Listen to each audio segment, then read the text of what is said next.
I'd like you to watch this video of this horse moving while we talk about movement.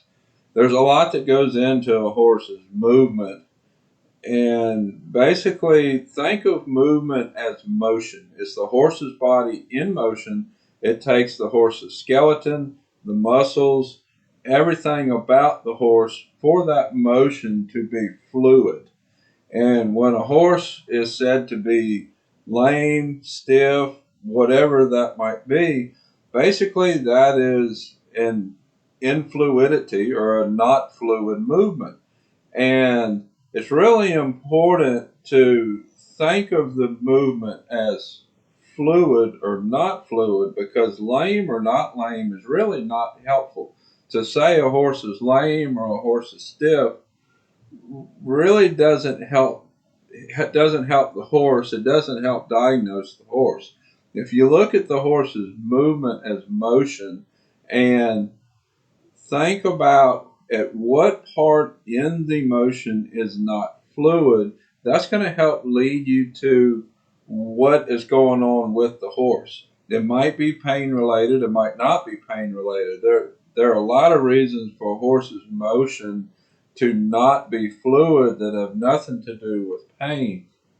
It can be that the skeletal system is not the same on the two sides, which I've seen that. I've seen a horse have different angles on the two sides. Also, it could be that the muscle development is not the same on both sides. I've seen that a good bit also, because horses are left-handed or right-handed, and they typically build on one side more than the other. And by looking at the movement as a fluidity of motion, it'll help you look at the horse and actually pinpoint what is going on with the horse that's not causing the fluidity. Because if you can't decide where the irregularity and the fluidity of movement is, I guess fluidity is a word, you're not going to be able to know what person to bring in to help the horse, whether that be something like a MagnaWave, a chiropractor, or a vet. Whatever that horse needs to help his motion, you need to know what part of that horse's body is causing the irregularity of the movement. And by irregularity, I don't mean just front left, front right, back left, hip, leg. I mean, you need to be able to see, is this a left knee problem? Is this a right hip muscle problem? That's what really helps you in diagnosing your horse. Once you become proficient in actually seeing what part of the horse's body is given the issue, whether that be muscle, skeleton, whatever, then you can get the right person in to help your horse, whether that be MagnaWave, vet, chiropractor, acupuncture, whatever that is. But it's your responsibility to be able to get the right person in to help your horse.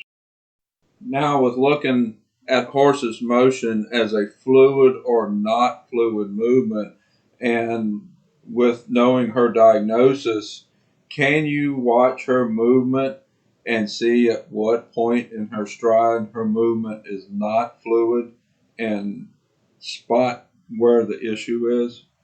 If you look at it and study it long enough, you can see in her movement exactly where her problem is. I hope that in looking at a horse's movement in this way as regular and irregular motion, you have a better idea of spotting what is irregular and where the irregularity is, because that's really important in bringing in the right person to help the horse, whether it be MagnaWave like I did with Lola, or a chiropractor or vet. You have to be able to spot the irregularity of motion and understand what body part is causing the irregularity in order to bring in the right person to help the horse. Because in her situation, a chiropractor would not have helped her situation, because it's not an adjustment and alignment situation. It was a muscle situation.